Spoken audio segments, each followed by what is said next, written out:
Hi, this is Josh Weidman here with today's REI 360 training. I want to thank you for joining me.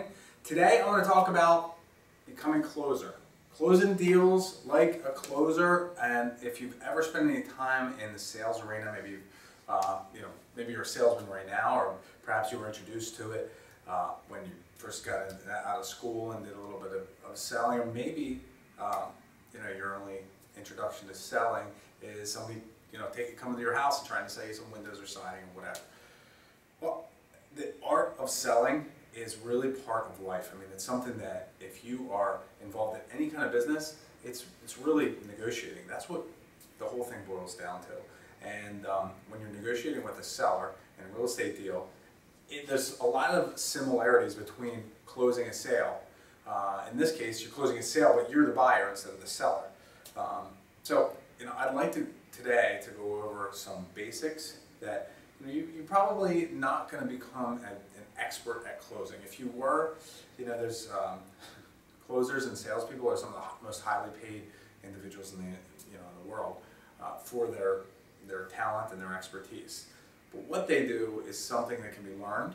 It's something that you can integrate into your business, and ultimately, there's a few small tricks that it might not bring you to a world-class level, but it certainly will put you head and shoulders above the competition and will help you close more deals month in and month out. So let's talk about some simple rules, some real straightforward, simple rules that we can immediately implement into our business. I've got 4 of them.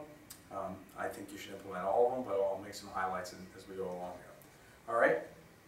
Rule number 1, there's no such thing as a free lunch. I took some business courses when I was in college. I took an economics course, and he said the first lesson in economics is there's no such thing as a free lunch. Somebody's always paying for it. So when you're negotiating, when you're talking to these sellers, make sure that they understand that if they're asking for something, they're going to have to pay for it. This might be a higher sales price. It might be cover their closing costs. It might be, close faster, whatever that might be. If they're asking for something, ask for something in return, okay? You see this a lot of times with credit card companies. There was a study years ago with a credit card company. Basically what they did was they were studying how long they could keep somebody on hold when they called in to have a late fee removed from their bill. So they would see how long they could keep somebody on hold without them just blowing it off and canceling the card. And what they found was that every time somebody asked for something, they'd be put on hold. There'd be a pause of 3, 4, 5, 6 minutes. Then they go back and they say, "Oh, I'm sorry, I can't get rid of the fee, but you've been such a good customer. Let me give you a $10 credit." Well, the fee's $50. And then the customer says, "All right, fine. You know what? I'll take it. Let's just call it a day." Well, guess what? Credit card company just saved $40. The same thing. I mean, that's a little bit backhanded, and it's not really the best way to conduct business. But in the context of doing business and in the negotiation, you want to make sure that if that seller is asking for something and you're going to concede, you're going to get something for it. So let's see here. When you're making an offer, make sure you're making it with confidence. Make sure you're not up talking and asking a question. Well, how much is your offer for the property? Well, it might be about $30,000. No, that's not it. You did all your calculations. You did research into what the property is worth. You figured out how much profit you're going to have to build into it, and the offer is $30,000. No excuses. You're not asking for them to forgive you. You're approaching this like you're the expert. That's what you are. You're offering to purchase the property, and then boom, there it is, 30 grand. If you have to concede, that's okay. No big deal. Maybe they say, "You know what? I really need 40,000. Can't do 40,000, but I can probably come up a little bit." If you're going to concede on price, do it in small increments. If your initial offer is 20 grand and you end up buying the place for 40, you look like a liar and kind of a scumbag to them. You know what I mean? So you want to make sure that if you're conceding $1 here, $1 there, whatever. All right? If you were making these concessions, make them pay for it. They want some more money for the property? I think I can make that happen. I'm going to have to use a different kind of financing. And if I use a different kind of financing, what that's going to do is it's going to require me to have access to the property when I need it, and it's going to require me to have a little bit longer time frame for closing. So I know you want to close next week, but I'm going to need for the next 45 days. I'm going to need 45 days to close, and I can give you the price that you're looking for. So that's the trade-off, all right? Try never to negotiate on price. When a lot of times when these people are approaching you about buying their house for quick cash, the buzz is not the cash. That's not really their motivation.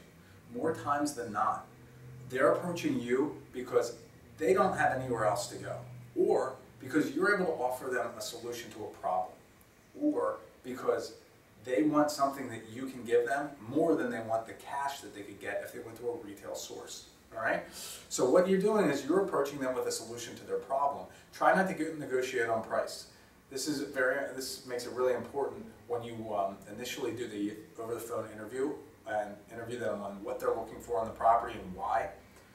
Listen to that why, so that when they come back and they say, well, I need some more money for the property, what they might really be saying is, I need a solution to this problem. Why do you need more money? What do you need the additional money for? Well, we have to get into this other apartment, or we have to pay for our moving expenses, or I want to buy a boat and sail around the world. There's a lot of solutions there that don't involve the bottom line, or at least not your bottom line. So that's something that you got to keep in mind.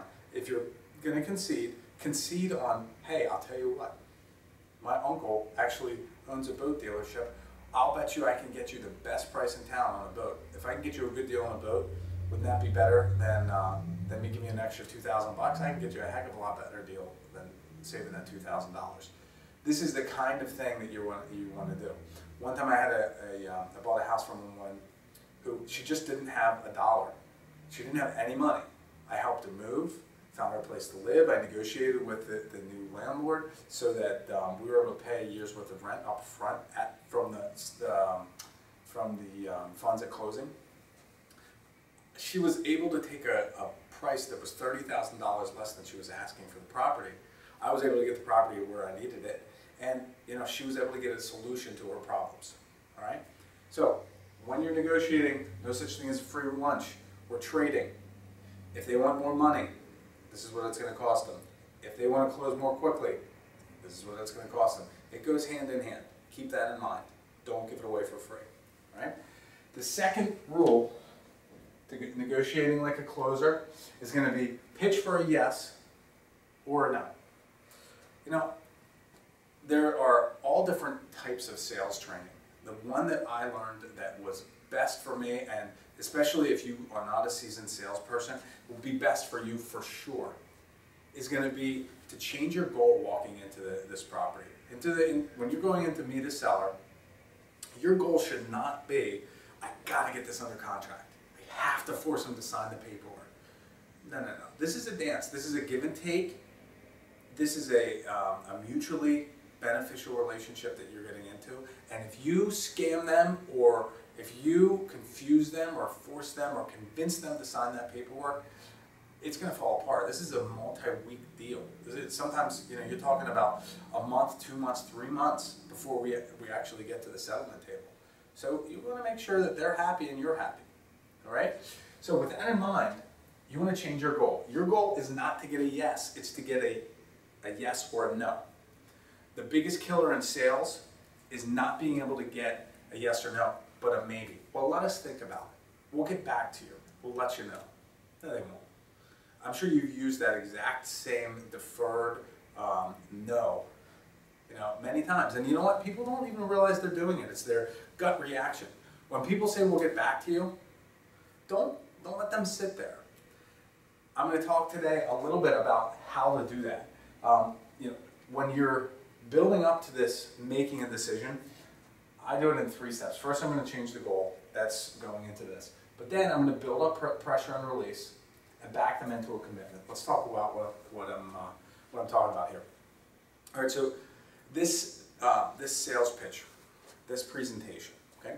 When I'm on the phone with a seller, before I even go out and see the property, I go over a ballpark of what I'm probably going to offer for the house. Usually it's a $20,000 to $40,000 ballpark. It's enough to get my foot in the door, have them drop their price a little bit, make sure we're in the same ballpark. If I'm there and I schedule an appointment, the last thing I do before we get off the phone is I tell them what's going to happen next. You know, Mrs. Smith, I look forward to seeing you on Tuesday at noon. Here's what's going to happen. I'm going to pull a list of comparable sales. This is basically a list of all the properties that sold in the neighborhood within the last 6 months. I'm going to look for properties that are at the top of the market and that are the same type of property that you have, 3 bedrooms, 1.5 bathrooms with a finished basement. Okay? When I get over to the house, the first thing I'm going to do is walk through the property. I'm going to do a construction analysis of the house, and I'm going to determine how much it's going to cost me to take your property and put it in the condition of all of those high-end properties, the best properties in the marketplace. It's going to give me a construction number.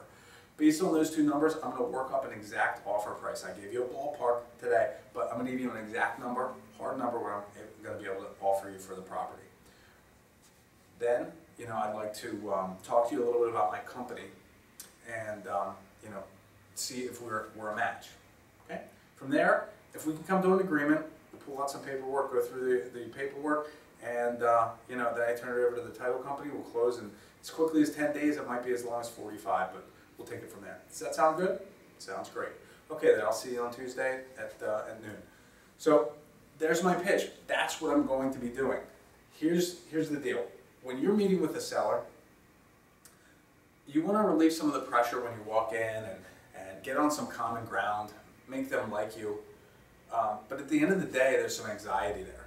There's some anxiety on their end because they want to sell this house, but they want the most amount of money for it because they have their own hopes and ambitions and dreams and all these things that go along with selling the house and getting the money, the funds from the house. Okay? So the first thing that they want to know from you is how much you're going to pay. So don't keep them waiting too long. If you've ever gone through sales training, one of the sales training techniques is to build up this pressure and make them so uncomfortable and squirming in their seat and then throw down the offer, you know, and then just be quiet and stare them down, and it builds up all this pressure, and it's the first person that talks.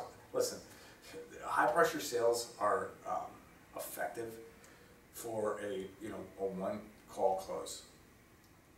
This just happens to be really effective for the 1 call, 2 call, 10 call, well, however long call close. It creates a lot of pressure, and that's what your intention is when you first get there, but then it releases it. So I'm building up the pressure. I walk through the house, I do my calculations, and I sit down with them and I say, Mrs. Smith, man, I'm looking at this house and look, this is all these properties are selling for, and you know, I did these calculations, and you're going to need a new bathroom. The basement's going to need a total remodel, new kitchen, new roof, windows. I mean, there's a lot of work to be done here to bring it up to this condition. I mean, I'm talking maybe $40,000. At this time, she's going, oh my goodness, this is terrible. You know, he gave me this $40,000 window, and he's not even going to be anywhere close to that. So I'm going, you know, leading it on, building up this pressure, and then I throw out the number.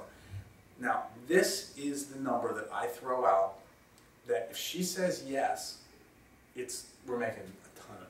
Tons of money, and it's a great deal all around, okay? So it's going to be the lowest number within that 40,000, so long as everything else stayed the same. So let's say my offer price was somewhere, my guesstimate was between 20 and 60,000 over the phone. When I get there, I realize that 40,000 is probably where I want to be. I'm going to offer 20 at this point of the conversation. My offer is going to have to be about $20,000. Just sit. Building up, and one of 2 things is going to happen. They're going to get ticked off, and they're just going to sit there and stare at you like, oh my gosh, a little bit deflated. Well, release the pressure. After they've had a chance to sit there a little bit, be the first to talk. So, Mrs. Smith, here's the situation. This is my offer. This offer is good for 6 months. If a month from now, you know what, you say, hey, I'm ready to go. Let's go, Josh. Great. If you call me 5 months from now and I got the same thing, I'm ready to go. All right? All right. All right, so Mrs. Smith, I'd like to take a couple minutes and introduce you to myself and my company. Now, at this point, she thought she was going to have to make a decision on that $20,000. She was getting ready to say, yeah, let me think about it and get back to you. But you took that off her plate. You don't let her get to that point. Don't let those words come out of her mouth. Just start talking about the company. all right? Your company, we've been around for almost 8 years now. We've done probably 600 or 800 transactions in those 7 or 8 years. We're consistently doing rehabs and renting properties.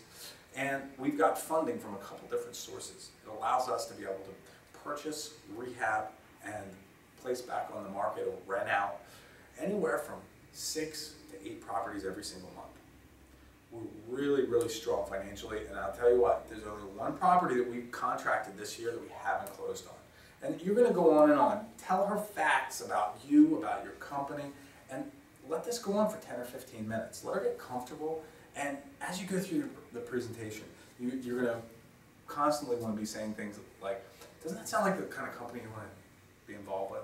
Doesn't that, oh, of course, yeah, absolutely, of course. Just get her smiling. She thinks that the deal's almost done.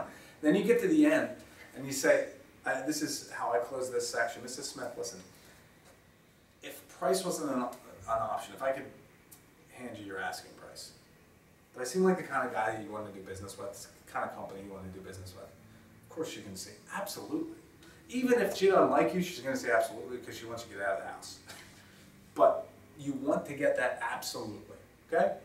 At this point, now we go to rule number 3. Every offer is time sensitive. Oh, I'm sorry, I skipped ahead of it a minute. We're going to go back to back them into a commitment. All right, so yes, she's interested. So, I told you before that offer I made you, that's good for 6 months, right? Mm-hmm. What is? Of course it is. I'm going to put it in writing, leave it here. It's good for 6 months. You call me up, we'll close. But here's the situation. Every month, we have enough money to buy 6 or 7 properties, depending on the dollar amount. Right now, I've bought 5. Okay, but the thing is, I have to have 6 or 7 every month, every month, every month. As long as I have that 6 or 7 every month, I can make a small profit on that. And the reason for that is that if I tell you I'm going to close on a property, I'm going to close. But I have cheap money for 6 or 7 properties. But if I have to go and delve into my expensive money, it's going to cost me more money. And it limits the amount I can pay for properties. Does that make sense? Sure it does. Okay. With that being said, I've already contracted 5 properties for this month, but I have 1 left. If you would be willing to be that 6th one, if you can do me a favor, I can make you an offer that is going to be significantly higher, all right? But I need you to promise me. You have to make me a promise. If you make me a promise, I'll give you the best and highest offer I can possibly give. That sound fair? They're probably going to ask, what's the promise? I'll tell you what the promise is, but you need to promise me that you'll do this. Do we understand each other? Yes. What I need from you is either a yes or a no. Not a maybe. I can't go out of here with a maybe because I have 3 other appointments tonight. Tomorrow I have 3 more, and 3 more, and 3 more. And I'm going to make them the same offer unless you're able to say to me, nope, I want to be part of this. I want to get this done this month. Let's get it done, and we'll sign an agreement tonight. Do you understand what I'm saying? Yes. Okay. Now, can you make me that promise? You can make me a promise. You're going to tell me yes or no. This part of the presentation you are going to build up, like almost ham it up. It's going to be ridiculous. You're going to go on and promise yes. Are you sure? You sure you can do this? Blah, blah, blah. So finally, you get a commitment over and over and over. Now, that's where every offer is time sensitive. All right. This is the price now versus this is the price later. What is the price now? Well, the first offer that you made was $20,000. It's the very low end of your presentation spectrum, right? The very low end. Now, you realize as you're in the house that you could pay $40,000 for this house. You can still make money on it. You're not going to be at 60, but an additional $20,000, that's a lot of money. That's worth sitting down and really thinking about. So, what you're going to do is you're going to sharpen your pencil, and you go and you do your calculations again, and you say, look, Mrs. Smith, I really appreciate you giving me a promise that you're going to give me an answer tonight, a yes or a no. And because of that, I'm able to make you this offer right now, and that is, I can offer you $40,000. That's twice the amount that I originally said I could offer, just because of the money I'm going to be able to save on financing. At this point, when you open it up and lay it out there, now it's time to be quiet. Now it's time to let them talk. Because now, she felt the pressure of a yes or no. Now, first of all, she was ready to make an excuse. Back here, when you made that $20,000 offer, she was ready for the excuse. Well, I'll let you know. Now, she's already promised you she's going to give you a decision. Now, you're going to have the yes or the no. And here's the beautiful thing about this. It goes to rule number 4. Don't be afraid to walk. Don't be afraid to walk out the door. You've gone through this whole presentation. Inspection, calculation, offer, release the pressure, price drop, walk away if you have to. If they say no, you're walking out of the house and you're done. You don't have to worry about follow-up and all the junk. Oh, is she going to call me? Or, oh, he told me he was going to call me on Friday and he never calls. You know, forget that stuff. Get in the house, get an answer, and move on. Either move on with the contract or move on to the next lead, the next property. Having enough leads gives you a lot more, you know, it's a lot easier to do this when you have a lot of leads that you're looking at. But this negotiation process, from setting the table when you're trading during the negotiation, when they say, look, I'll take a yes, I'll take the $40,000, but I also need, you know, I need you to cover my closing costs. Great, you need me to cover your closing costs? It's going to take me longer to close. No problem, I'll do it. But I need access to the house and we're going to close in 60 days instead of 30. You know, these are the trade-offs. Once you set the table there, now you're pitching for a yes or no. You are going in there, you're changing your goal from getting a yes in a contract to a yes or a no. You're going to build up the pressure and release it. Then you're going to back them into a commitment. After you back them into a commitment, you're going to give them 2 prices, the price now versus the price later, and then you're not going to be afraid to walk away. Implementing these little tiny things in your presentation and really systemizing your presentation so that you know that you've got a couple rules to live by can really make the difference between doing a deal here and there or consistently being able to get 1, 2, 3, 5, 10 deals a month. It has a huge impact on your business. So with that said, that's all I've got for today. That's all I got for the training today. I really appreciate you being with me. And you know, until I see you again, I wish you the best of luck in your real estate investing.